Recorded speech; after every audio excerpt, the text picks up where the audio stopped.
Hey, welcome to Bikes, Boats, and Bivouacs. We're in Dearborn, Michigan at the Henry Ford Museum.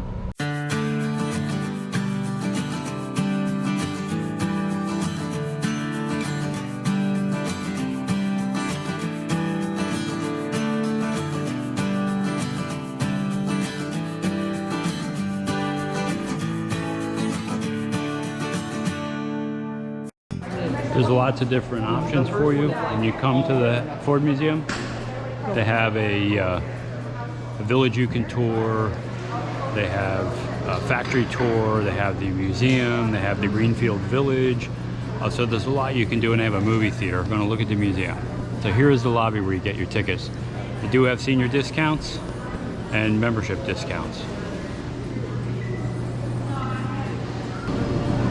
So the big screen is that way, the museum is down here. Well, we'd like to talk about the Henry Ford Museum of Innovation. Now, this is a place that we stopped while we're on the Oh My trip out of Michigan and Dearborn. And I want to emphasize that this museum is not just Ford cars. This is the Museum of Innovation. So we were delighted to see more than just vehicles in this particular museum. And what did we start with? Like agricultural equipment, like combines, tractors. So we saw a lot of farm equipment. As a matter of fact, Big Al, some of the equipment that was in there, he used that type of equipment. So we're at the Ford Museum, and it's more than just cars, right? It's anything industrial. So it's pretty cool.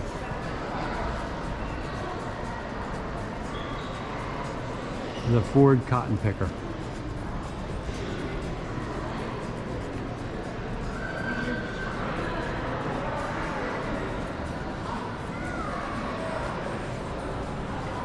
The tobacco harvester.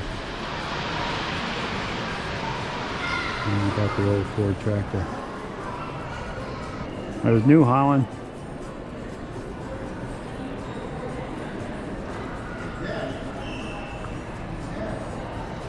Of course, New Holland is very close to our property.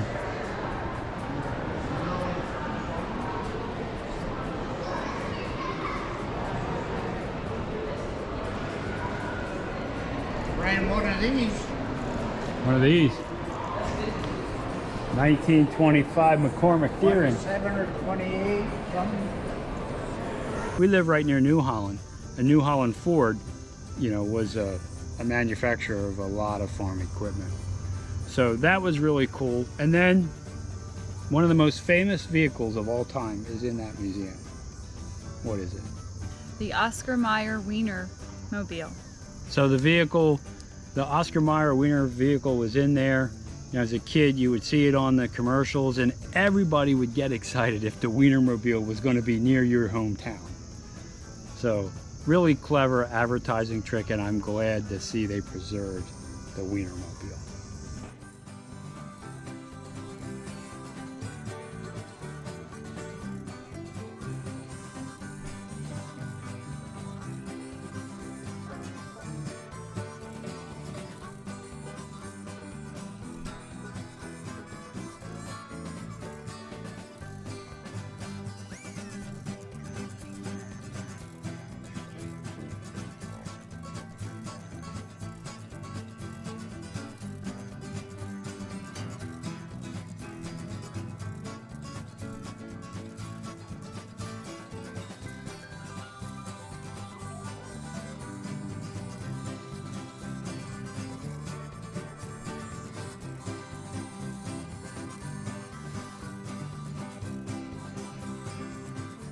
One of the things that we saw in the museum was the adaptation of mass production that Henry Ford really honed in on to be used for other materials and other products. And the example that I remember in there was the house that was built out of stainless steel. It was like a Airstream on steroids. And the person that was there that was giving a little talk had mentioned that they were going to mass produce these things, and then they would ship them out to the site and set them up. So you could start to see the influence Henry Ford had on other businesses because of his ability to mass produce. But the Maxian house, it's like an Airstream, but permanent.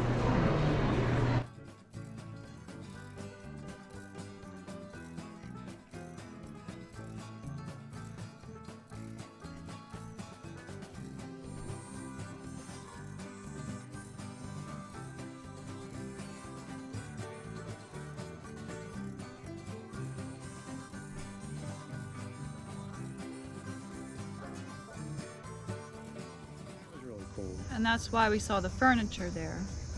Yeah, because of the equipment, you started to see different levels of quality in the furniture, and they had pieces that were real high end and pieces that were mass produced for, you know, just getting a couch in a house. So that was neat. And you also saw a lot of gadgets and computer advancements, like the Apple IIe was in there, because that changed the complexion of a home and what people were interested in. And of course the printing press, the old printing presses were in there. Of course today a lot of that stuff is done digitally, but back in the day, you know, that's how news was communicated, through the printing presses, and I'm really glad that.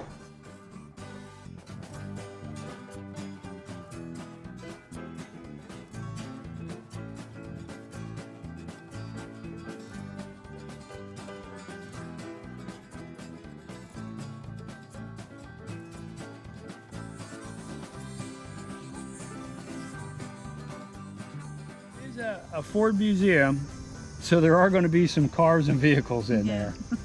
And there was one group of cars that I was really interested in. Do you remember what they were? The president's car? Yeah, the different presidential cars that were made by Ford or Lincoln.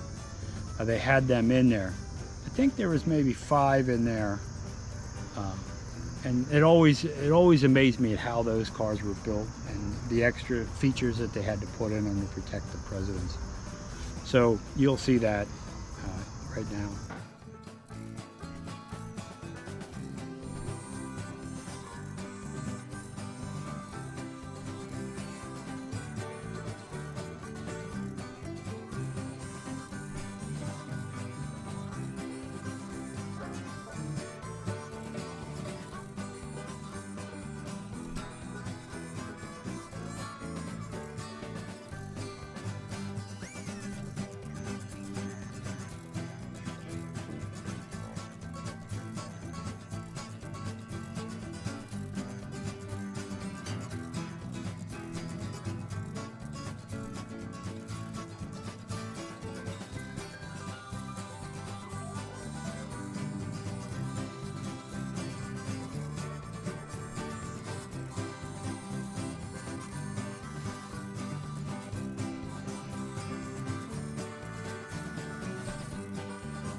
Saw the automotive business's desire to market transportation to drive up interest in their vehicles. And how did they do that? The camping and RVs were on display as well there. Yeah, you started to see this outdoor kind of advertising, travel, either stay at little motels along the side of the road, or take your camper with you and stay in the camper and get out there and explore, right? So the more miles you drive, the more tires you use, the faster the car wears out, and it really started to spark the transportation business. So I was glad they put that piece in there, because Route 66, that was the whole reason. Route 66 was really developed, and also the Lincoln Highway, which of course is near us. The Lincoln Highway was completely funded by tire manufacturers and automobile companies. Oh, okay. Yeah. So that people would get used to driving on smooth roads, and then they'd pressure the government to pave the roads instead of leaving them as dirt roads. So that was cool for me to see.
course, you know, a big piece of that museum is the iconic cars from the time. So there were, well, what was your favorite car? The Mustang. Yeah, so they had a bunch of different Ford Mustangs in there, and they had Chevys and you know, other brands in there. But the iconic cars that you think about in the past, they were all in this museum. We'll put that in here so you can see that.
And then we turned the corner and thought we were at a railroad station. What did we see? The trains, right? Yeah, they had the old steam trains. They had the refrigerated cars. So as transportation progressed through the railroad system, they had certain pieces of railroad equipment that demonstrated the improvements in the process. They had a refrigerated car, they had that big massive engine, but I'm not sure if the Pullman was there. Well, here's the video on that.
we look to the sky. Airplanes. Yeah. Now, many of you know that I have my pilot's license, so I'm interested in the aeronautical stuff. But there's one particular plane that I wanted to see, and I thought it might be in that museum, and that was the Ford Tri-Motor. And it looked like it was built out of aluminum siding, and really was a masterpiece of the tailwheel. So I wanted to see that plane, along with the DC-3 was in there also, and a bunch of others. So really pleased that they put that in there, especially since Ford played such an impactful role in the airplane business.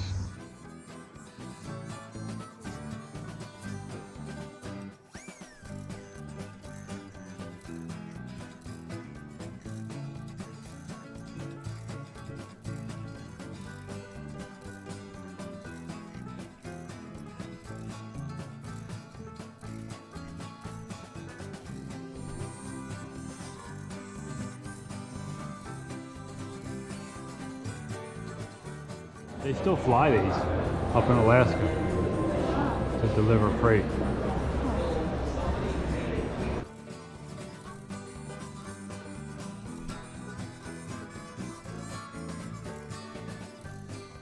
That museum also has a cafe there, so you can get something to eat right at the museum if you want to, and plenty of parking. There was a lot of parking. Even if you're dragging your RV, there was space for you. Would you go back there? Sure. Yeah, that would be, I mean, I could spend 2 or 3 days there. There's that much to see, you know, if you really take your time. You know, we just had 1 day. But I would definitely consider going back there. I think Living Life Hitched Up did a video on the town that they've preserved as part of the museum. I'll put their link in here, so if you want to see that, I think it's called Greenfield. Okay. I'm not sure. Yeah, I'll put their link in here so you can check out their video on that to see some of the other things there. There's a lot to do with that museum. It really is done well. Hey, if you enjoyed this video or it helped you, consider subscribing to the channel. It's free. It does help me out a lot. Also, ring that bell. You'll be notified every time I put up a new video, and give the video a thumbs up. That helps too. But more important than all that, Go have some fun out there. hey, thanks for watching.